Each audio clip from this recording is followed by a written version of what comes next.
రాజు వాళ్ళ అమ్మా నాన్నకి పెళ్లి రోజు అని చెప్పనని వెంకీ అయితే రాజుకి ఫోన్ చేసి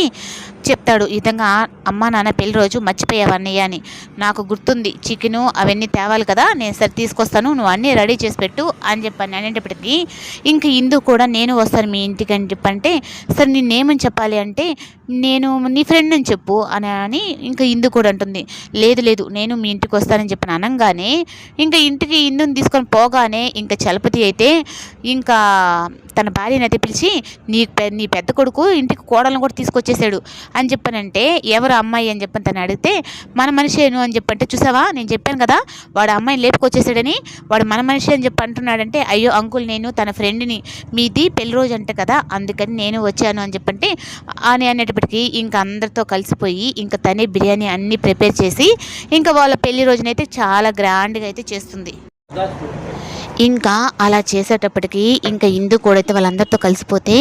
ఏమండి తను చాలా చాలా మంచి అమ్మాయి అన్నట్టుంది కదా, మన వాడికి తగ్గ పిల్లే, ఎందుకంటే మన వాడిని అదుపులో పెట్టేది ఈ పిల్ల ఒక్కటే లాగా అనిపిస్తుంది అంటే,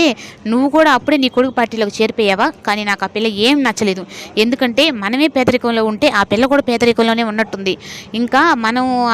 ఆ పిల్లని చేసుకుంటే మనవాడు కూడా ఇంకా చెప్పెత్తుకొని ఊరి మీదకి వెళ్ళాలి అన్నట్టుగా